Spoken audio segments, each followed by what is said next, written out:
Hello everyone, ദിശ അക്കാദമിയുടെ പുതിയൊരു ക്ലാസ്സിലേക്ക് സ്വാഗതം.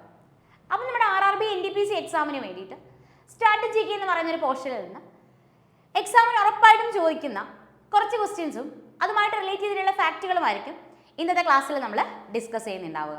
ഓക്കെ, അപ്പോൾ നമുക്ക് ആദ്യത്തെ ക്വസ്റ്റിലേക്ക് കിടക്കാം. ഫസ്റ്റ് ക്വസ്റ്റ്യൻ ഇങ്ങനെയാണ്: who founded Visvabharati which later become a central university? Okay, അപ്പോൾ വിശ്വഭാരതി അല്ലെങ്കിൽ വിശ്വഭാരതി യൂണിവേഴ്സിറ്റി ഫൗണ്ട് ചെയ്യുന്നത് ആരാണ്?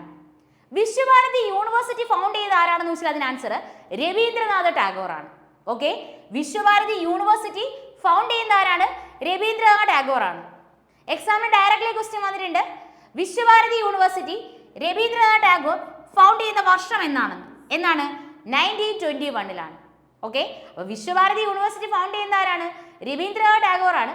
രവീന്ദ്രനാഥ ടാഗോർ വിശ്വഭാരതി യൂണിവേഴ്സിറ്റി ഫൗണ്ട് ചെയ്യുന്ന വർഷം എന്നാണ്? അത് 1921. ഓക്കെ, അപ്പോൾ വിശ്വഭാരതി യൂണിവേഴ്സിറ്റി ഫൗണ്ട് ചെയ്യുന്ന ആരാണ്? രവീന്ദ്രനാഥ ടാഗോർ. വർഷം മറക്കണ്ട, 1921. ഈ വിശ്വഭാരതി യൂണിവേഴ്സിറ്റി ലൊക്കേറ്റ് ചെയ്യുന്നത് എവിടെയാണ്? ശാന്തിനികേതനിലാണ് അല്ലേ? വെസ്റ്റ് ബംഗാളിലെ ശാന്തിനികേതനിലാണ്. വെസ്റ്റ് ബംഗാളിലെ ശാന്തിനികേതനിലാണ് എന്ത്? വിശ്വഭാരതി യൂണിവേഴ്സിറ്റി ലൊക്കേറ്റ് ചെയ്യുന്നത്. അപ്പോൾ ഈ ശാന്തിനികേതനെ യുനെസ്കോ വേൾഡ് ഹെറിറ്റേജ് സൈറ്റിലോട്ട് ആഡ് ചെയ്യുന്ന വർഷം. ഓക്കെ, ശാന്തിനികേതനെ യുനെസ്കോ വേൾഡ് ഹെറിറ്റേജ് സൈറ്റിലോട്ട് ആഡ് ചെയ്യുന്ന വർഷം അത് ക്വസ്റ്റ്യൻ ആയിട്ട് വരാനുള്ള പ്രോബബിലിറ്റി കൂടുതലാണ്. എന്നാണ്? 2023. ഓക്കെ, ശാന്തിനികേതനെ യുനെസ്കോ വേൾഡ് ഹെറിറ്റേജ് സൈറ്റിലോട്ട് ആഡ് ചെയ്യുന്ന വർഷം എന്നാണ്? 2023. അപ്പോൾ വിശ്വഭാരതി യൂണിവേഴ്സിറ്റി എക്സ്റ്റാബ്ലിഷ് ചെയ്യുന്നത് രവീന്ദ്രനാഥ ടാഗോർ. ഏത് വർഷം? 1921. വിശ്വഭാരതി യൂണിവേഴ്സിറ്റി ലൊക്കേറ്റ് ചെയ്യുന്നത് എവിടെയാണെന്ന് വെച്ച് കഴിഞ്ഞാൽ അതെവിടെയാണ്? വെസ്റ്റ് ബംഗാളിലെ ശാന്തിനികേതനിൽ. ശാന്തിനികേതനെ യുനെസ്കോ വേൾഡ് ഹെറിറ്റേജ് സൈറ്റിലോട്ട് ആഡ് ചെയ്ത വർഷം എന്നാണ്? അത് 2023. ഓക്കെ, ശാന്തിനികേതനെ യുനെസ്കോ വേൾഡ് ഹെറിറ്റേജ് സൈറ്റിലോട്ട് ആഡ് ചെയ്ത വർഷം എന്നാണ്? അത് 2023. ഓക്കെ, ദെൻ അടുത്തത് രവീന്ദ്രനാഥ ടാഗോർ നമുക്കറിയാലേ, first Indian to get Nobel prize. Nobel prize ലഭിക്കുന്ന ആദ്യത്തെ ഇന്ത്യക്കാരനാണ് ആരെന്ന് പറയുന്നത്? രവീന്ദ്രനാഥ ടാഗോർ എന്ന് പറയുന്നത്. അപ്പോൾ രവീന്ദ്രനാഥ ടാഗോറിന് ഏത് ഫീൽഡിലാണ് നോബൽ പ്രൈസ് ലഭിക്കുന്നത്? അറിയണം, രവീന്ദ്രനാഥ ടാഗോറിന് നോബൽ പ്രൈസ് ലഭിക്കുന്നത് ലിറ്ററേച്ചറിനാണ്. രവീന്ദ്രനാഥ ടാഗോറിന് നോബൽ പ്രൈസ് ലഭിക്കുന്ന വർഷം അറിയണം. എന്നാണ്? 1930. ഓക്കെ, രവീന്ദ്രനാഥ ടാഗോറിന് നോബൽ പ്രൈസ് ലഭിക്കുന്ന വർഷം എന്നാണ്? 1930. ഓക്കെ, അപ്പോൾ ഇത്രയും കാര്യങ്ങൾ ഓർത്തിരിക്കാൻ പറ്റുമല്ലോ. വിശ്വഭാരതി യൂണിവേഴ്സിറ്റി ഫൗണ്ട് ചെയ്യുന്ന ആരാണ്? രവീന്ദ്രനാഥ ടാഗോർ ആണ്. രവീന്ദ്രനാഥ ടാഗോർ വിശ്വഭാരതി യൂണിവേഴ്സിറ്റി ഫൗണ്ട് ചെയ്യുന്ന വർഷം എന്നാണ്? 1921. ഈ വിശ്വഭാരതി യൂണിവേഴ്സിറ്റി ലൊക്കേറ്റ് ചെയ്യുന്നത് വെസ്റ്റ് ബംഗാളിലെ ശാന്തിനികേതനിലാണ്. അറിഞ്ഞിരിക്കണം, ശാന്തിനികേതനെ യുനെസ്കോ വേൾഡ് ഹെറിറ്റേജ് സൈറ്റിലോട്ട് ആഡ് ചെയ്ത വർഷം അത് 2023. First Indian to get Nobel prize. Nobel prize ലഭിക്കുന്ന ആദ്യത്തെ ഇന്ത്യക്കാരനാണ് രവീന്ദ്രനാഥ ടാഗോർ. രവീന്ദ്രനാഥ ടാഗോറിന് നോബൽ പ്രൈസ് ലഭിക്കുന്നത് ഏത് ഫീൽഡിലാണ്? ലിറ്ററേച്ചറിനാണ്. ഏത് വർഷം? 1930. ഇത്രയും കാര്യങ്ങൾ ഈ ഒരു ക്വസ്റ്റ്യനുമായിട്ട് ബേസ് ചെയ്ത് ഓർത്തിരിക്കാമല്ലോ. ഇനി നോക്കേ, ഈ 1921 വിശ്വഭാരതി യൂണിവേഴ്സിറ്റി ഫൗണ്ട് ചെയ്തെന്ന് പറഞ്ഞു. നമ്മുടെ എക്സാമിന് ചോദിച്ച 1921 എന്ന് പറയുന്ന വർഷത്തിന് മറ്റൊരു പ്രത്യേകതയുണ്ട്. എന്താണെന്നറിയാമോ? ഈ 1921 ആൽബർട്ട് ഐൻസ്റ്റീന് നോബൽ പ്രൈസ് ലഭിക്കുന്നത്. ഓക്കെ, ആൽബർട്ട് ഐൻസ്റ്റീന് നോബൽ പ്രൈസ് ലഭിക്കുന്നത്. ഓക്കെ, ആൽബർട്ട് ഐൻസ്റ്റീന് നോബൽ പ്രൈസ് ലഭിക്കുന്ന വർഷം എന്നാണ്? അതും 1921. അപ്പോൾ വിശ്വഭാരതി യൂണിവേഴ്സിറ്റി ഫൗണ്ട് ചെയ്യുന്ന വർഷവും ആൽബർട്ട് ഐൻസ്റ്റീന് നോബൽ പ്രൈസ് ലഭിക്കുന്ന വർഷവും എന്നാണ്? 1921. ഓർത്തിരിക്കാലോ. അങ്ങനെയാണെങ്കിൽ നമ്മൾ നെക്സ്റ്റ് ക്വസ്റ്റ്യനിലേക്ക് പോകുന്നു. നമ്മുടെ അടുത്ത ക്വസ്റ്റ്യൻ ഇതാണ്: the Ankleshwar region of Gujarat is famous for which energy resource from following? അപ്പോൾ അംഗ്ലേശ്വർ എന്ന് പറയുന്ന റീജിയൻ അത് എവിടെയാണ്? ഗുജറാത്തിൽ. അപ്പോൾ അംഗ്ലേശ്വർ എന്ന് പറയുന്ന റീജിയൻ എവിടെയാണെന്ന് ക്വസ്റ്റ്യൻ വന്നിട്ടുണ്ട്. സോ എപ്പോഴും നമ്മൾ GK പഠിക്കുന്ന സമയത്ത് ക്വസ്റ്റ്യനിൽ എന്തെങ്കിലും ഒരു ഫാക്റ്റ് വരുവാണെന്നുണ്ടെങ്കിൽ അതുകൂടി പഠിച്ചു പോകണം. ചിലപ്പോൾ ക്വസ്റ്റ്യനിൽ വരുന്ന ഫാക്റ്റ് ആയിരിക്കാം പിന്നീട് ആൻസർ ആയിട്ട് വരുന്നുണ്ടാവുക. സോ അതുകൂടി നമ്മൾ പഠിക്കുന്നു. അപ്പോൾ അംഗ്ലേശ്വർ റീജിയൻ എവിടെയാണ്? ഗുജറാത്തിലാണ്. ഇത് ഏത് എനർജി റിസോഴ്സസിന് ഫേമസ് ആണെന്ന് വെച്ച് കഴിഞ്ഞാൽ അതിന് ആൻസർ പെട്രോളിയം ആണ്. ഏതിനാണ്? പെട്രോളിയം. ഓക്കെ, അപ്പോൾ അംഗ്ലേശ്വർ റീജിയൻ എന്തിന് ഫേമസ് ആണ്? പെട്രോളിയത്തിന് ഫേമസ് ആണ്. അപ്പം എക്സാമിന് ഇങ്ങനെ കൂടി ഒരു ക്വസ്റ്റ്യൻ വന്നിട്ടുണ്ട്: ഇന്ത്യയുടെ ഓൾഡസ്റ്റ് ഓയിൽ റിഫൈനറി ഏതാണെന്ന്. അത് എവിടെയാണെന്ന് ക്വസ്റ്റ്യൻ വന്നിട്ടുണ്ട്. ഓക്കെ, അപ്പം India's oldest oil refinery. Okay, ഇന്ത്യയുടെ ഓൾഡസ്റ്റ് ഓയിൽ റിഫൈനറി. ഇന്ത്യയുടെ ഓൾഡസ്റ്റ് ഓയിൽ റിഫൈനറി. ഇന്ത്യയുടെ ഓൾഡസ്റ്റ് ഓയിൽ റിഫൈനറി. ഇന്ത്യയുടെ ഓൾഡസ്റ്റ് ഓയിൽ റിഫൈനറി അതേതാണ്? ദിഗ്ബോയി ആണ് കേട്ടോ. ഓക്കെ, ഇന്ത്യയുടെ ഓൾഡസ്റ്റ് ഓയിൽ റിഫൈനറി ഏതാണ്? ദിഗ്ബോയി ആണ്. ഇത് എവിടെയാണെന്ന് കൂടി അറിയണം, ആസാമിലാണ് കേട്ടോ. ഇന്ത്യയുടെ ഓൾഡസ്റ്റ് ഓയിൽ റിഫൈനറി ഏതാണ്? ദിഗ്ബോയി ആണ്. അതെവിടെയാണ്? ആസാമിലാണ്. അതുപോലെ തന്നെ രാജസ്ഥാനിലെ K3 മൈൻ എന്തിനാണ് ഫേമസ് എന്ന ക്വസ്റ്റ്യൻ വന്നിട്ടുണ്ട്. ഓക്കെ, രാജസ്ഥാനിലുള്ള K3 മൈൻ. രാജസ്ഥാനിലുള്ള K3 മൈൻ എന്ന് പറഞ്ഞാൽ കോപ്പർ മൈനിങ്ങിന് ഫേമസ് ആയിട്ടാണ് കേട്ടോ. അപ്പൊ K3 മൈൻ എവിടെയാണെന്ന് ക്വസ്റ്റ്യൻ വന്നിട്ടുണ്ട്, രാജസ്ഥാൻ. ഇത് എന്തിന് ഫേമസ് ആണ്? കോപ്പർ മൈനിങ്ങിന്. ഓക്കെ, അപ്പൊ അത്രയും കാര്യങ്ങൾ ഓർത്തിരിക്കാൻ പറ്റുമല്ലോ. സോ ഓർത്തിരിക്കുന്ന കാര്യങ്ങൾ എന്തൊക്കെയാണ്? അങ്ക്ലേശ്വർ റീജിയൻ എവിടെയാണ്? ഗുജറാത്തിൽ. ഈ അങ്ക്ലേശ്വർ റീജിയൻ എന്തിന് ഫേമസ് ആണ്? ഏത് എനർജി റിസോഴ്സിന് ഫേമസ് ആണ്? പെട്രോളിയത്തിന്. ഇന്ത്യയുടെ ഓൾഡസ്റ്റ് ഓയിൽ റിഫൈനറി ആണ് ഇതെന്ന് പറയുന്നത് ദിഗ്ബോയ്. ഇത് എവിടെയാണ്? ആസാമിലാണ്. അതുപോലെ തന്നെ K3 മൈൻ എന്തിന് ഫേമസ് ആ? കോപ്പർ മൈനിങ്ങിന് ഫേമസ് ആണ്. K3 മൈൻ എവിടെയാണെന്ന് ചോദിച്ചാൽ അതിന് ആൻസർ രാജസ്ഥാനിലാണ്. ഓക്കെ, അപ്പൊ അത് ഓർത്തിരിക്കാൻ പറ്റുമല്ലോ. ഇന്ത്യയുടെ ഓൾഡസ്റ്റ് ഓയിൽ റിഫൈനറി ആണ് ദിഗ്ബോയ്. എവിടെയാണ്? ആസാമിലാണ്. K3 മൈൻ എവിടെയാണെന്ന് ചോദിച്ചാൽ അതിന് ആൻസർ രാജസ്ഥാനിൽ. K3 മൈൻ എന്തിനു വേണ്ടി ഫേമസ് ആണെന്ന് ചോദിച്ചു കഴിഞ്ഞാലോ കോപ്പർ മൈനിങ്ങിന്. ഓക്കെ, നമുക്ക് ഈ ഒരു ക്വസ്റ്റിനെ ബേസ് ചെയ്ത് ഇത് രണ്ടും പ്രീവിയസ് ഇയർ ചോദിച്ചതാണേ. നമ്മൾ ക്ലാസ്സിന്റെ ടൈമിൽ എക്സ്ട്രാ പറയുന്ന ഓരോ പോയിന്റ്സ് എന്ന് പറഞ്ഞാൽ പല പല എക്സാമിന് ചോദിച്ചിട്ടുള്ള ഓരോ പ്രീവിയസ് ഇയർ ക്വസ്റ്റ്യൻസാ. സോ നിങ്ങൾക്ക് എക്സാം പോയിന്റ് ഓഫ് വ്യൂ എന്ത് തന്നെയായിരിക്കും? യൂസ്ഫുൾ ആയിരിക്കും. ഓക്കെ, അപ്പൊ അത് ഒന്നുപോലും സ്കിപ്പ് ചെയ്യാതെ, ഒരിക്കലും ക്വസ്റ്റ്യൻ ആൻസർ ആ ഒരു ഫോർമാറ്റിൽ പഠിക്കാതെ ആ ഒരു ക്വസ്റ്റ്യനെ ബേസ് ചെയ്ത് മാക്സിമം പഠിക്കാൻ പറ്റുന്ന കാര്യങ്ങളെ കണക്ട് ചെയ്ത് വെക്കുക. അങ്ങനെയാകുമ്പോൾ എന്ത് ചെയ്യും? ആ മാക്സിമം കാര്യങ്ങൾ നമുക്ക് പഠിക്കാനും എക്സാമിന് നല്ലൊരു മാർക്ക് നമുക്ക് സ്കോർ ചെയ്യാനായിട്ടും സഹായിക്കും. ഓക്കെ, അപ്പം അടുത്തത്, which of the following nawabs of Awadh built Bara Imambara in Lucknow? Bara Imambara എന്ന് പറഞ്ഞാൽ എന്താണ് മീനിങ്? ബിഗ് ഷ്രൈൻ എന്നുള്ള മീനിങ്ങേ ഉള്ളൂ. ബാര ഇമംബര എന്ന് പറഞ്ഞാൽ എന്താണ് മീനിങ്?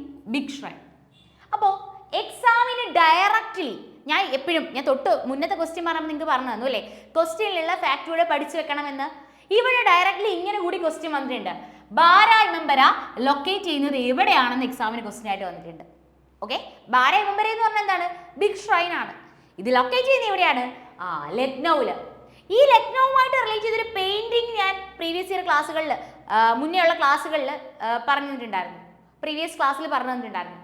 അപ്പോൾ ലക്നൌവിലുള്ള പെയിന്റിംഗ് ആണ് ഇതെന്ന് പറയുന്നത് ചിക്കൻകാരി ഫേമസ് പെയിന്റിങ് കേട്ടോ.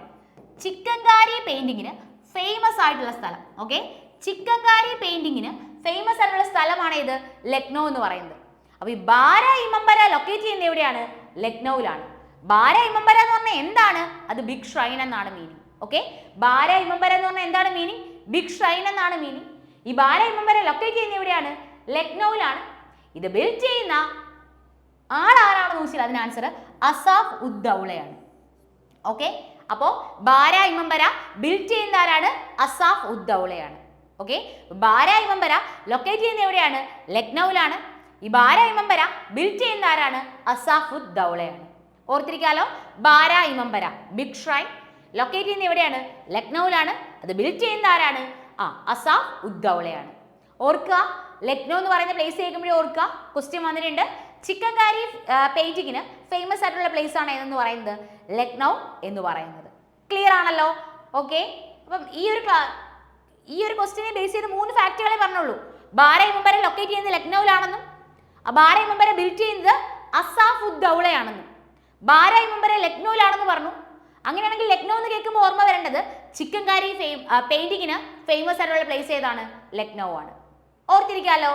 ഓക്കെ, അങ്ങനെയാണെങ്കിൽ നെക്സ്റ്റ് ക്വസ്റ്റ്യനിലേക്ക് പോവാണേ. അടുത്ത ക്വസ്റ്റ്യൻ എന്ന് പറയുന്നത് which of the following is the highest peak of Nilgiri hills? Nilgiri ഹിൽസിലെ ഹൈയസ്റ്റ് പീക്ക് ഏതാണ്? ദൊഡ്ഡാബേട്ടയാണ് കേട്ടോ. നീലഗിരി ഹിൽസിലെ ഹൈയസ്റ്റ് പീക്ക് ഏതാണ്? ദൊഡ്ഡാബേട്ട. അപ്പൊ നമ്മുടെ എക്സാമിന് ചോദിച്ചിട്ടുള്ള കുറച്ച് പീക്കുകൾ, കുറച്ച് ഹയസ്റ്റ് ആയിട്ടുള്ള പീക്കുകൾ ഞാൻ പറഞ്ഞുതരാം. അതിൽ ആൻഡമാൻ ആൻഡ് നിക്കോബാറിന്റെ highest peak, 1 second,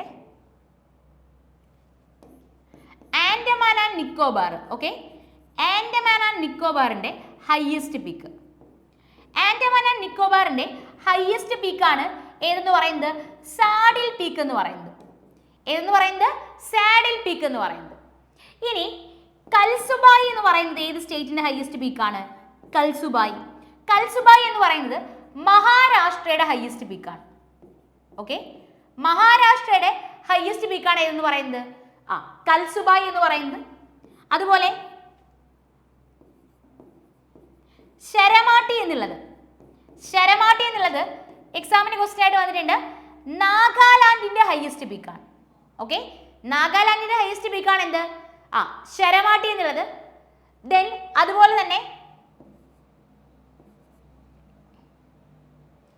Andaman നിക്കോബാറിന്റെ saddle peak, കൽസുബായി എന്നുള്ളത് മഹാരാഷ്ട്രയുടെ ഹയസ്റ്റ് പീക്കാണ്.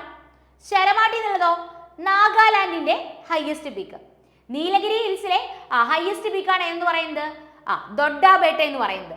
നമ്മുടെ വെസ്റ്റേൺ ഘട്ടും ഈസ്റ്റേൺ ഘട്ടൂടെ മീറ്റ് ചെയ്യുന്ന പോയിന്റിലുള്ള ഹിൽ ഏതാണെന്ന് ക്വസ്റ്റ്യൻ വന്നിട്ടുണ്ട്. അത് Nilgiri ഹില്ലാണ്. Okay, western ഘട്ടും eastern ഘട്ടൂടി meet ചെയ്യുന്ന പോയിന്റിലുള്ള ഹിൽ ഏതാണെന്ന് ക്വസ്റ്റ്യൻ വന്നിട്ടുണ്ട്. അതിന് ആൻസർ ഏതാണ്?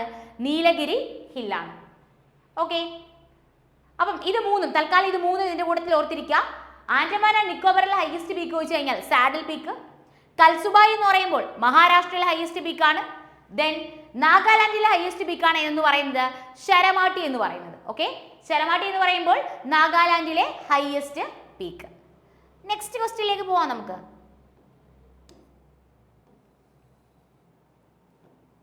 അടുത്ത ക്വസ്റ്റ്യൻ എന്ന് പറയുന്നത് the book test of my life was written by. എനിക്ക് തോന്നുന്നു സ്പോർട്സിന്റെ ഏതോ ക്ലാസ്സിൽ കുറച്ച് ഞാൻ നിങ്ങൾക്ക് പറഞ്ഞു തന്നിട്ടുണ്ടായിരുന്നു അല്ലെ? അപ്പൊ the test of my life എന്നുള്ളത് ആരുടെയാണ്? യുവരാജ് സിംഗിന്റെ ബുക്കാണ് അല്ലെ? The test of my life എന്നുള്ളത് ആരുടെയാണ്? യുവരാജ് സിംഗിന്റെ ബുക്കാണ്. അങ്ങനെയാണെങ്കിൽ എക്സാമിന് നോക്കണ്ട, സ്പോർട്സുമായിട്ട് റിലേറ്റ് ചെയ്തിട്ടുള്ള കുറച്ച് ബുക്കുകൾ, എക്സാമിന് ഏറ്റവും റെലവൻ്റ് ആയിട്ട് എപ്പോഴും ചോദിക്കുന്ന കുറച്ച് ബുക്കുകൾ ഞാൻ പറഞ്ഞുതരാം. ഞാൻ പഠിപ്പിക്കുന്നതിന്റെ കൂടെ തന്നെ എന്ത് ചെയ്യണം? പഠിച്ചു പോണേ. സോ ആദ്യം നോക്കേണ്ടത് playing it my way.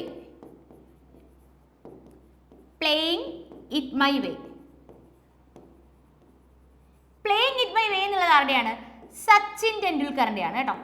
Okay, playing it my way എന്നുള്ളത് ആരുടെയാണ്? സച്ചിൻ ടെണ്ടുൽക്കറിന്റെയാണ്.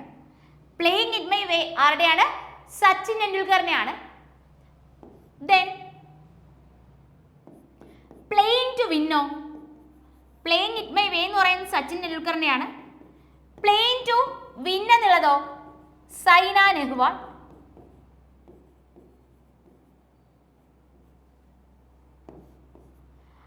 അൺബ്രേക്കബിളോ? അൺബ്രേക്കബിൾ. അൺബ്രേക്കബിൾ എന്നുള്ളത് Mary കോമിൻ്റെതാണ്.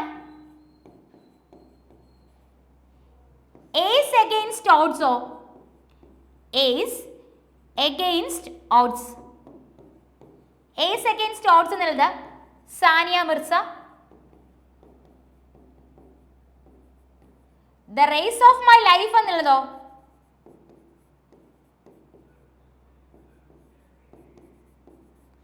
Raise of my life എന്നുള്ളത് ആരുടെയാണ്?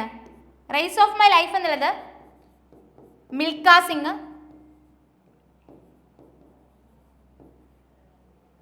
അപ്പോൾ ഇത്രയും ഒന്നുകൂടി പറയുന്നു. പ്ലേയിങ് ഇറ്റ് മൈ വേ എന്നുള്ളത് ആരുടെയാണ്? സച്ചിൻ ടെണ്ടുൽക്കറിന്റെയാണ്. പ്ലേയിങ് ടു വിൻ എന്നുള്ളത് ആരുടെയാണ്? സൈന നെഹ്വാളിന്റെയാണ്. അൺബ്രേക്കബിൾ എന്നുള്ളത് ആരുടെയാണ്? മേരി കോമിൻ്റെതാണ്.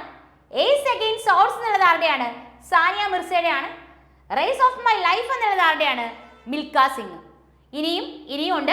സോ എക്സാമിന് വേണ്ടുന്ന എല്ലാ കാര്യങ്ങളും നമുക്ക് ഒറ്റയടിക്ക് അങ്ങ് നോക്കാം. ഗോൾഡൻ ഗേൾ എന്നുള്ളത് ആരുടെയാണ്? ഗോൾഡൻ ഗേൾ എന്നുള്ളത് P T Usha. Okay, golden girl എന്നുള്ളത് ആരുടെയാണ്? പി ടി ഉഷയുടെയാണ്. Straight from the heart. Okay, straight from the heart എന്നുള്ളത് ആരുടെയാണ്? കപിൽ ദേവിൻ്റെയാണ് കേട്ടോ. Okay, straight from the heart. Straight from the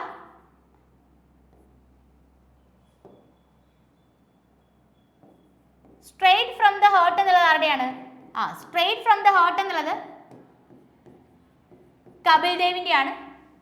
then a shot at history a shot at history, a shot at history, my obsessive journey to Olympic gold medal. Okay, a short and history, my obsessive journey to Olympic gold medal. അപ്പോൾ ഇതെല്ലാം എക്സാമിന് ചോദിച്ചത് കൊണ്ടാണ് ഒന്നും skip ചെയ്യാതെ എല്ലാം പറഞ്ഞു തരുന്നത്.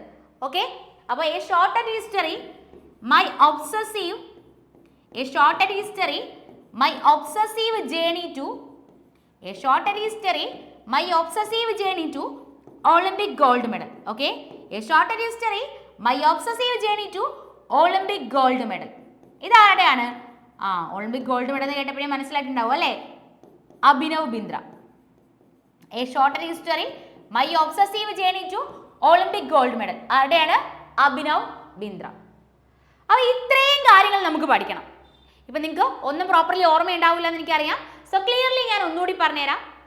ടെസ്റ്റ് ഓഫ് മൈ ലൈഫ് എന്നുള്ളത് ആരുടെയാണ്? Yuvraj Singh.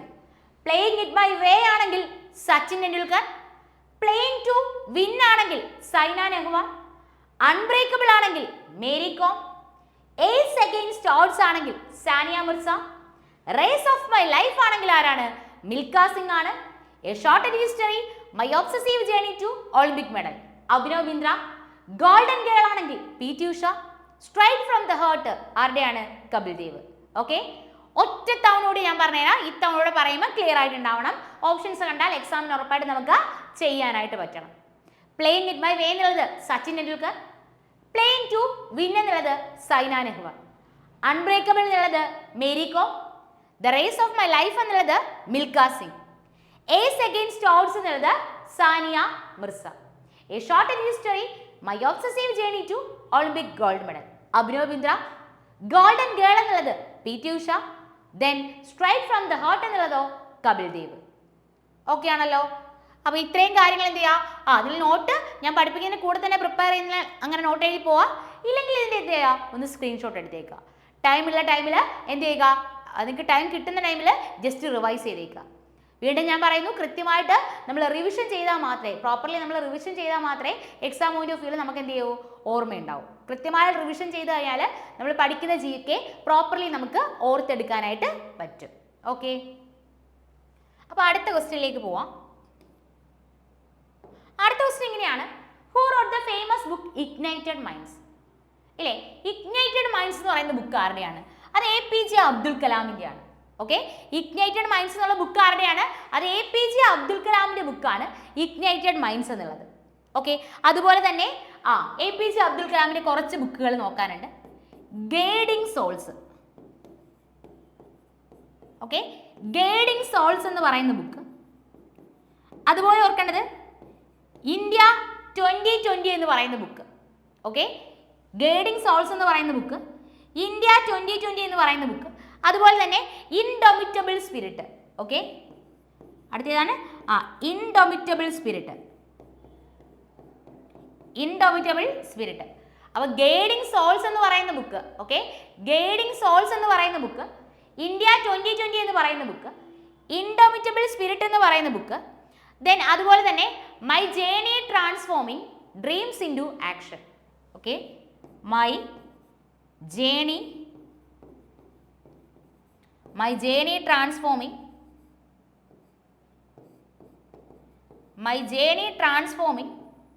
Dreams into action.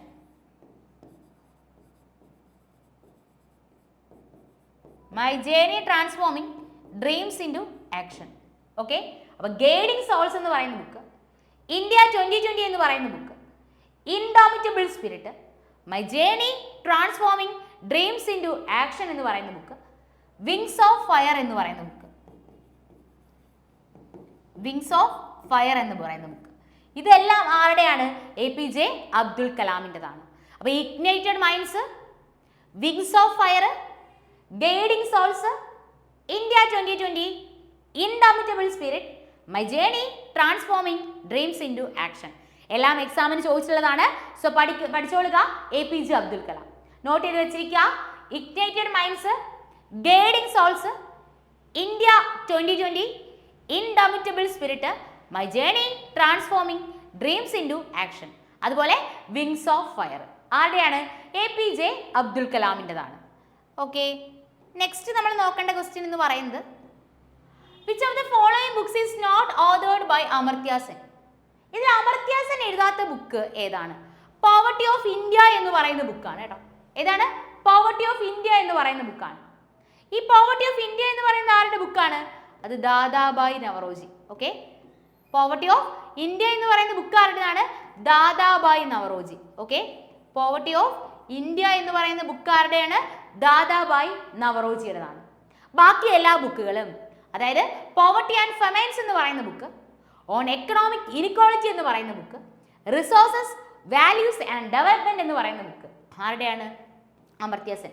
ചിലപ്പോൾ ഇതിൽ ഏതെങ്കിലും ഒരു ബുക്ക് തന്നിട്ട് ഇത് എഴുതിയത് ആരാണെന്നായിരിക്കും ഇനി ക്വസ്റ്റ്യൻ ആയിട്ട് വരിക. സോ അമർത്യ സെനിന്റെ ബുക്ക് നോട്ട് ചെയ്ത് വെച്ചേക്കുക. Poverty and famines, on economic inequality, resources values and development. Okay, Amartya സെനിന് എക്കണോമിക്സിന് നോബൽ പ്രൈസ് ലഭിക്കുന്ന വർഷം എന്നാണ് ഡയറക്ട്ലി ചോദിക്കും. എന്നാണ്? 1998-ലാണ്. ഓക്കെ, അമർത്യ സെനിന് എക്കണോമിക്സിനുള്ള നോബൽ പ്രൈസ് ലഭിക്കുന്ന വർഷം എന്നാണ്? 1998-ലാണ്. ഗൂഗിൾ ഫൗണ്ട് ചെയ്യുന്ന വർഷം, ഓക്കെ, ഗൂഗിൾ ഫൗണ്ട് ചെയ്യുന്ന വർഷം എന്നാണ്? Google founded in the year 1998. 1998-ന് ഇനിയും കുറച്ച് പ്രത്യേകതകളുണ്ട്. തൽക്കാലം ഇത് രണ്ടും പഠിച്ചു വെക്കുക. അതിൽ എക്കണോമിക്സിന് അമർത്യ സെനിന് നോബൽ പ്രൈസ് ലഭിക്കുന്ന വർഷം 1998-ലാണ്.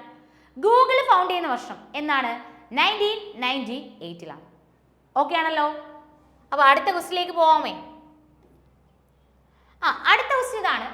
ദാലോ is a popular religious folk dance of. അപ്പോൾ ഏത് സ്റ്റേറ്റിലെ ഫേമസ് ആയിട്ടുള്ള ഡാൻസ് ഫോം ആണ് ദാലോ എന്ന് പറയുന്നത്? അപ്പോൾ Dhalo is a popular religious folk dance of Goa. എവിടുത്തെയാണ്?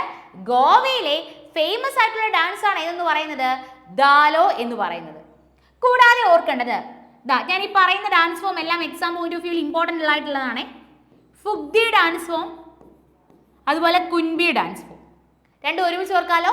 ഫുഗ്ദി dance ഫോമും അതുപോലെ തന്നെ കുൻബി ഡാൻസ് ഫോമും. ഇനി ഡിയിൽ തുടങ്ങുന്ന രണ്ടെണ്ണം ദേക്കിനി ഡാൻസ് ഫോമും ദാങ്കർ ഡാൻസ് ഫോമും. ഓക്കെ, ദേക്കിനി ഡാൻസ് ഫോമും ദാങ്കർ ഡാൻസ് ഫോമും. Fugdi dance form, Kunbi dance form, Dekhni dance form, Dhangar dance form. Then തരംഗമേള്,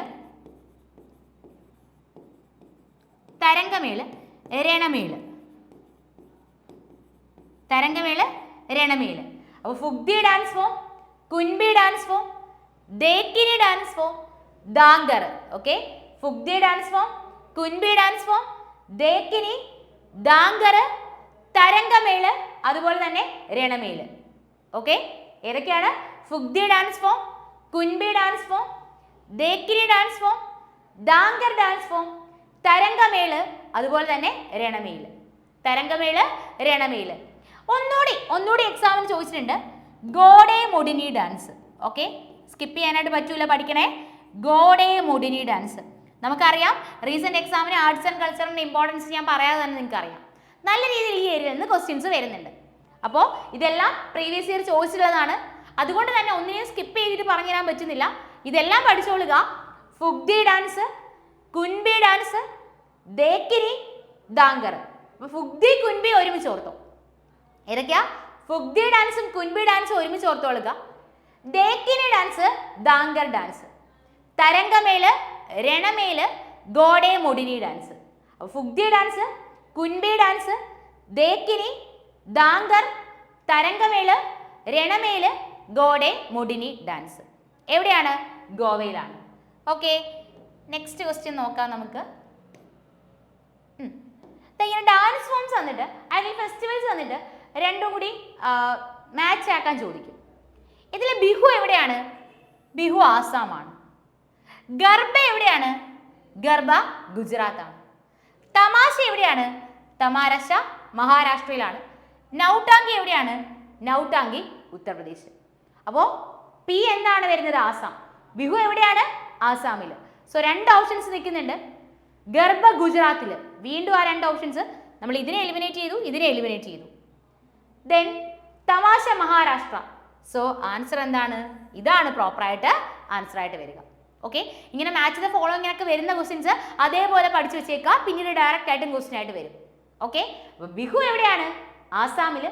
ഗർഭ G G ചോർക്കാം. ഗർഭ എവിടെയാണ്? ഗുജറാത്തിൽ. തമാശ എവിടെയാണ്? മഹാരാഷ്ട്രയിൽ. നൗട്ടാങ്കി എവിടെയാണ്? ഉത്തർപ്രദേശിൽ. ഓക്കെ, ബിഹു ആണെങ്കിൽ ആസാം, ഗർഭ ആണെങ്കിൽ ഗുജറാത്ത്, തമാശ ആണെങ്കിൽ മഹാരാഷ്ട്ര, നൗട്ടാങ്കി ആണെങ്കിൽ ഉത്തർപ്രദേശ്. എക്സാം പോയിന്റ് ഓഫ് വ്യൂല് ഇപ്പോൾ മഹാരാഷ്ട്ര, തമാശ എവിടെയാണെന്ന് പറഞ്ഞു? മഹാരാഷ്ട്രയിലാണെന്ന് പറഞ്ഞു അല്ലേ. ലാവണി എവിടെയാണ്? ലാവണി മഹാരാഷ്ട്രയിലാണ്. ലസീമോ മഹാരാഷ്ട്രയിലാണ്. ഓക്കെ, ലാവണി എവിടെയാണ്? മഹാരാഷ്ട്ര. ലസീം എവിടെയാണ്? മഹാരാഷ്ട്രയാണ്. തമാശ എവിടെയാണ്? മഹാരാഷ്ട്ര. അതുപോലെ പൊവാഡ എവിടെയാണ്? മഹാരാഷ്ട്ര. ഇത് മൂന്നും ഓർത്തിരിക്കാലോ. ലാവണി, ലസീം, പൊവാഡ എവിടുത്തെ ഡാൻസ് ഫോമാ? മഹാരാഷ്ട്രയിലെ ഡാൻസ് ഫോമാണ്. ഏതൊക്കെയാ? ലാവണി, ലസീം, പൊവാഡ. എവിടെയാണ്? പൊവാഡയുടെ കൂട്ടത്തില് നമ്മുടെ ക്വസ്റ്റ്യനിലുള്ള തമാശ. ഇതെല്ലാം എവിടെയാണെന്ന് ഓർക്കണം? മഹാരാഷ്ട്രയിലാണെന്ന് ഓർക്കണം കേട്ടോ. എവിടെയാണ്? മഹാരാഷ്ട്ര. അപ്പൊ തമാശ, ലാവണി, ലസീം, പൊവാഡ എവിടെയാണ്? മഹാരാഷ്ട്രയിലാണ്. ഓക്കെ, നമുക്ക് നെക്സ്റ്റ് ക്വസ്റ്റ്യൻ നോക്കാം. അടുത്ത ക്വസ്റ്റ്യൻ എന്ന് പറയുന്നത് Manipuri classical dance form often depicts scenes from the life of god Krishna. Life of god Krishna. അപ്പോൾ എക്സാമിന് ഡയറക്റ്റ്ലി ക്വസ്റ്റ്യൻ വന്നിട്ടുണ്ട്. ഓഡിയൻസുമായിട്ട് ഡയറക്റ്റ് ഐ കോണ്ടാക്ട് ഇല്ലാത്ത ഡാൻസ് ഫോം ഏതാണ്? മണിപ്പൂരി ഡാൻസ് ഫോം എന്ന് പറഞ്ഞ ഷോൾ ഇങ്ങനെ ഇത്രയും ഭാഗം മറച്ചിട്ടാണ് ഈ ഒരു ഡാൻസ് ഫോം പെർഫോം ചെയ്യുന്നത്. സോ ഓഡിയൻസുമായിട്ട് ഡയറക്റ്റ് ഐ കോണ്ടാക്ട് വരാത്ത ഡാൻസ് ഫോം ഏതാണ്? അത് മണിപ്പൂരി ഡാൻസ് ഫോം ആണ്. ഈ മണിപ്പൂരി ഡാൻസിന്റെ ടൈമിൽ പെർഫോം ചെയ്യുന്ന സിംഗിങ് നാട്ട്. ഓക്കെ, മണിപ്പൂരി ഡാൻസിന്റെ ടൈമിൽ പെർഫോം ചെയ്യുന്ന സിംഗിങ് ഏതാണ്? നാട്ടാണ്. അതുപോലെ തന്നെ ലായ് ഹരോബ ഫെസ്റ്റിവലിന്റെ ടൈമിൽ ലായ് ഹരോബ ഫെസ്റ്റിവലിന്റെ ടൈമിൽ എന്ത് പെർഫോം ചെയ്യുന്നുണ്ട്? മണിപ്പൂരി ഫെസ്റ്റിവൽ പെർഫോം ചെയ്യുന്നുണ്ട്. ക്വസ്റ്റ്യൻ വന്നിട്ടുള്ളതാണ്. അപ്പോൾ മണിപ്പൂരി ഡാൻസിന്റെ ടൈമിലുള്ള സിംഗിങ് ആണ് ഏതെന്ന് പറയുന്നത്? നാട്ടെന്ന് പറയുന്നത്. ലായ് ഹരോബ ഫെസ്റ്റിവലിന്റെ ടൈമിൽ മണിപ്പൂരി ഡാൻസ് പെർഫോം ചെയ്യുന്നുണ്ട്. ഇനി മണിപ്പൂരി ഡാൻസിന്റെ 2 ഡിവിഷൻസ് ആണ് ഏതൊക്കെയെന്ന് പറയുന്നത്? ജഗോയി ആൻഡ് ചോളം എന്ന് പറയുന്നത്. ഓക്കെ, മണിപ്പൂരി ഡാൻസിന്റെ 2 ഡിവിഷൻസ് ആണ് ഏതൊക്കെയെന്ന് പറയുന്നത്? ജഗോയി ആൻഡ് ചോളം. വളരെ സിമ്പിൾ ആയിട്ട് RRB NTPC എക്സാമിന് തന്നെ ഇങ്ങനെ കൂടി ക്വസ്റ്റ്യൻ വന്നിട്ടുണ്ട്. Jagoi dance form is also known as ഏത് പേരിൽ അറിയപ്പെടുന്നു? മണിപ്പൂരി ഡാൻസ് എന്ന് അറിയപ്പെടുന്നു. അപ്പോൾ ജഗോയി ചോളം എന്ന് പറയുന്നത് മണിപ്പൂരി ഡാൻസിന്റെ 2 ഡിവിഷൻ ആണെന്ന് ഓർക്കണം. പിന്നീട് പഠിക്കേണ്ടത് പിന്നീട് അവിടെ ഇത്രയും ബേസിക്കലി ഓർത്തിരിക്കുക. Manipuri dance often depict the scenes from the life of Krishna. ഇവിടുത്തെ ട്രഡീഷണൽ സിംഗിങ് ആണ് എന്ന് പറയുന്നത് നാട്ടെന്ന് പറയുന്നത്. ലായ് ഹരോബ ഫെസ്റ്റിവൽ ടൈമിൽ മണിപ്പൂരി ഡാൻസ് പെർഫോം ചെയ്യുന്നുണ്ട്. 2 ഡിവിഷൻസ് ആണ് ജഗോയി ആൻഡ് ചോളം എന്ന് പറയുന്നത്. ഈ മണിപ്പൂരി ഡാൻസുമായിട്ട് റിലേറ്റ് ചെയ്തിട്ടുള്ള പേഴ്സൺസിനെ എപ്പോഴും ചോദിക്കും. ഏറ്റവും ഇമ്പോർട്ടൻ്റ് ആയിട്ട് നോക്കേണ്ട പേഴ്സൺസിനെ ഞാൻ പറഞ്ഞുതരാം. ഓക്കെ, ഞാൻ പറയുന്നതിൻ്റെ കൂടെ തന്നെ എന്ത് ചെയ്യുക? പഠിക്കുക. ഓക്കെ, എല്ലാം ചോദിച്ചിട്ടുള്ള പേഴ്സൺസ് ആണ്. സോ നിങ്ങൾ പഠിക്കുന്ന സമയത്ത് ഇതിൽ നിന്ന് ഒന്നുപോലും സ്കിപ്പ് ചെയ്യാനായിട്ട് പാടില്ല. ഓക്കെ, ഗുരു വിപിൻ സിംഗ് എന്തുമായിട്ട് റിലേറ്റ് ചെയ്യുന്നു?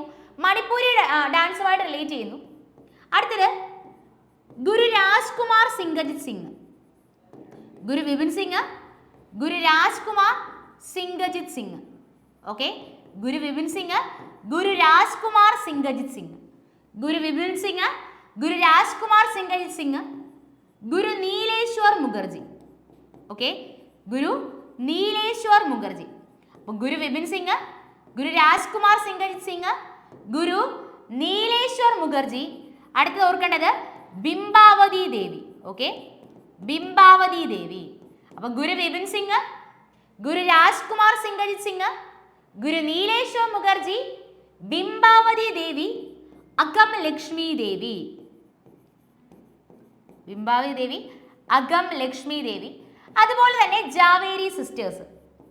ഓക്കെ, ജാവേരി സിസ്റ്റേഴ്സ് ഇവരെല്ലാം എന്തുമായിട്ട് റിലേറ്റ് ചെയ്യുന്നു? മണിപ്പൂരി ഡാൻസുമായിട്ട് റിലേറ്റ് ചെയ്യുന്നു. ഓർത്തോണേ, പേരുകൾ ഓർത്തോണേ. ഇവരെല്ലാം എന്തുമായിട്ട് റിലേറ്റ് ചെയ്യുന്നു? മണിപ്പൂരി ഡാൻസുമായിട്ട് റിലേറ്റ് ചെയ്യുന്നു. ഗുരു വിപിൻ സിംഗ്, ഗുരു രാജ്കുമാർ സിംഗജിത് സിംഗ്, ഗുരു നീലേശ്വർ മുഖർജി, ബിംബാവതി ദേവി, അകം ലക്ഷ്മി ദേവി, ജാവേരി സിസ്റ്റേഴ്സ്. ഓക്കെ, ഗുരു വിപിൻ സിംഗ്, ഗുരു രാജ്കുമാർ സിംഗജിത് സിംഗ്, ഗുരു നീലേശ്വർ മുഖർജി, ബിംബാവതി ദേവി, അകം ലക്ഷ്മി ദേവി, ജാവേരി സിസ്റ്റേഴ്സ് എന്തുമായിട്ട് റിലേറ്റ് ചെയ്യുന്നു? മണിപ്പൂരി ഡാൻസുമായിട്ട് റിലേറ്റ് ചെയ്യുന്നു.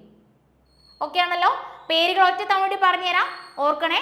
ഗുരു വിപിൻ സിംഗ്, ഗുരു നീലേശ്വർ മുഖർജി, ഗുരു രാജ്കുമാർ സിംഗജിത് സിംഗ്, അക്കം ലക്ഷ്മി ദേവി, ബിംബാവലി ദേവി, ജാവേരി സിസ്റ്റേഴ്സ്. ഇതിനകത്ത് ഒന്നുപോലും സ്കിപ്പ് ചെയ്യാൻ പറ്റാത്തത് കൊണ്ടാണ് എല്ലാം പറഞ്ഞു തരുന്നത്. ഓക്കെ ആണല്ലോ? ഓക്കെ, നമുക്ക് നെക്സ്റ്റ് ക്വസ്റ്റ്യനിലേക്ക് പോവാം. അടുത്ത ക്വസ്റ്റ്യൻ എന്ന് പറയുന്നത് which of the following dance form is correctly matched with the state which is associated? അപ്പോൾ 4 എണ്ണം ഉണ്ട്. ഇതിൽ കറക്റ്റ് ആയിട്ട് മാച്ച് ചെയ്യുന്നത് ഏതാണ്? ലാവണി കേരളയാണോ? ഓൾറെഡി നമ്മൾ ഇത് പഠിച്ചിട്ടുണ്ടായിരുന്നു. ലാവണി ഡാൻസ് ഫോം എവിടെയാണ്? ലാവണി മഹാരാഷ്ട്രയിലാണ് കേട്ടോ. ലാവണി ഡാൻസ് ഫോം എവിടെയാണ്? മഹാരാഷ്ട്രയാണ്. ദന്ത്യ ഡാൻസ് ഉത്തർപ്രദേശ് അല്ല. ദന്ത്യ ഡാൻസ് നോട്ട് ചെയ്തോ, അത് ഗുജറാത്തിലാണ് കേട്ടോ. ദന്ത്യ ഡാൻസ് എവിടെയാണ്? ഗുജറാത്തിലാണ്. ഗൂമർ എപ്പോഴും ചോദിക്കുന്നതാണ്. ഗൂമർ ഗുജറാത്ത് അല്ല. ഗൂമർ ഡാൻസ് എവിടെയാണ്? രാജസ്ഥാനിലാണ്.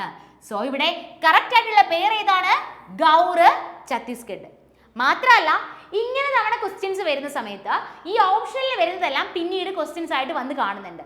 സോ ഇതെല്ലാം നോട്ട് ചെയ്ത് പഠിച്ചോളുക.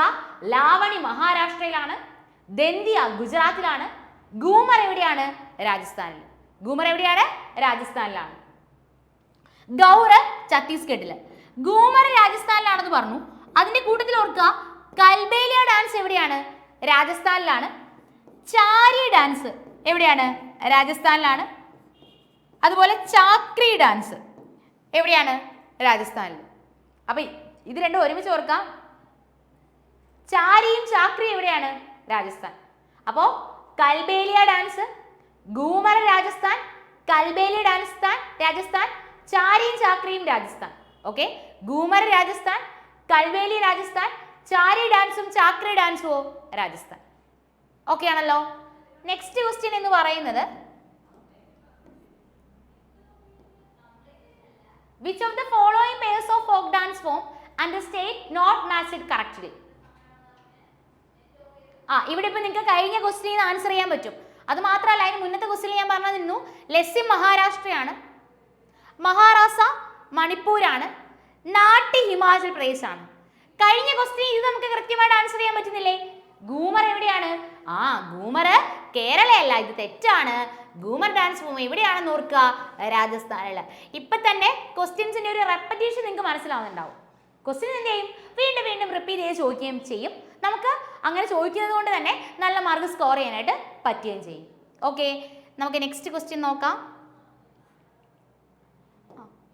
How many categories are the Nobel prize are there of Nobel prize? Nobel prize എത്ര ഫീൽഡിലാണ് നൽകുന്നത്?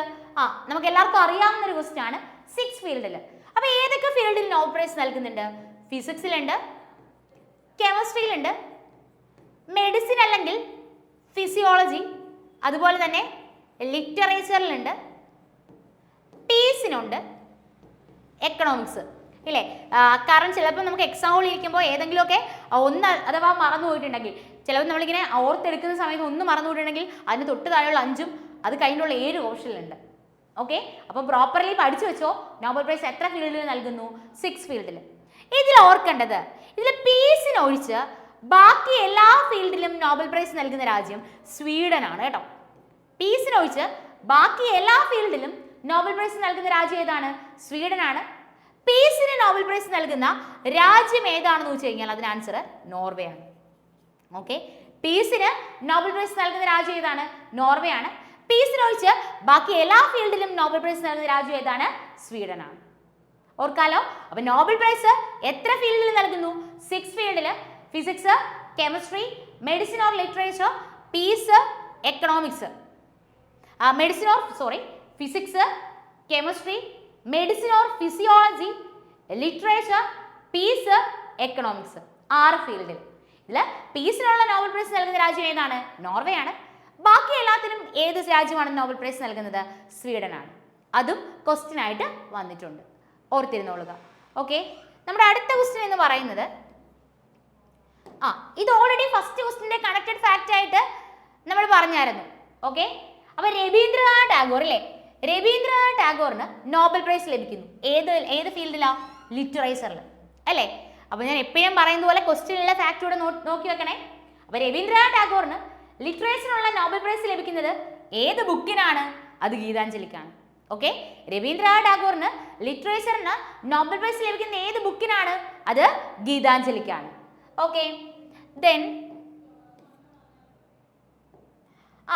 ഈ ക്വസ്റ്റ്യൻ നോക്കേ, കൈലാഷ് സത്യാർത്ഥിക്കും അതുപോലെ തന്നെ മലാല യൂസഫ്സായിക്കും നോബൽ പീസ് പ്രൈസ് ലഭിക്കുന്ന വർഷം. നമ്മുടെ RRB NTPC എക്സാമിനെ സംബന്ധിച്ച് നോബൽ പ്രൈസ് എന്ന് പറയുന്ന ഏരിയ ഭയങ്കര ഇമ്പോർട്ടൻ്റ് ആണ്. ഓക്കെ, നോബൽ പ്രൈസ് എന്ന് പറയുന്ന ഏരിയ എന്താണ്? ഭയങ്കര ഇമ്പോർട്ടൻ്റ് ആണ്. നോബൽ പ്രൈസ് എന്ന് പറയുന്ന ഏരിയയിൽ നിന്ന് നല്ല രീതിയിൽ ക്വസ്റ്റ്യൻസ് പ്രീവിയസ് ഇയറിൽ നടന്ന NTPC എക്സാമിന് ചോദിച്ചിട്ടുമുണ്ട്. ഓക്കെ, അപ്പോൾ നമുക്ക് എപ്പോഴും പഠിക്കുമ്പോൾ പ്രീവിയസ് ഇയർ ക്വസ്റ്റ്യൻസ് അല്ലേ ഏത് ഏരിയയ്ക്ക് കൂടുതൽ ഫോക്കസ് കൊടുക്കണം എന്നൊക്കെ മനസ്സിലാക്കി തരുന്നത്. സോ അതുകൊണ്ട് തന്നെ ഈ ഒരു ഏരിയ നന്നായിട്ട് ഫോക്കസ് ചെയ്യുക. കൈലാഷ് സത്യാർത്ഥിയും അത് മാത്രമല്ല, നോബൽ പ്രൈസിന്റെ ക്ലാസ്സുകൾ നമ്മുടെ പ്ലേലിസ്റ്റിൽ അവൈലബിളും ആണ് കേട്ടോ. ഓക്കെ, അപ്പോൾ കൈലാഷ് സത്യാർത്ഥിക്കും മലാല യൂസഫ്സായിക്കും നോബൽ പീസ് പ്രൈസ് ലഭിക്കുന്ന വർഷം അത് 2014ലാണ്. 2014ലാണ് കൈലാഷ് സത്യാർത്ഥിക്കും അതുപോലെ മലാല യൂസഫ്സായിക്കും നോബൽ പീസ് പ്രൈസ് ലഭിക്കുന്നത്. ഓക്കെ, അപ്പോൾ ഇവിടെ ഈ 2014 സച്ചിൻ ടെണ്ടുൽക്കറിന് ഭാരതരത്ന ലഭിക്കുന്ന വർഷം എന്നാണ്. ഓക്കെ, സച്ചിൻ ടെണ്ടുൽക്കറിന് ഭാരതരത്ന ലഭിക്കുന്ന വർഷം. ഓക്കെ, സച്ചിൻ ടെണ്ടുൽക്കറിന് ഭാരതരത്ന ലഭിക്കുന്ന വർഷം എന്നാണ്? അത് 2014ലാണ്.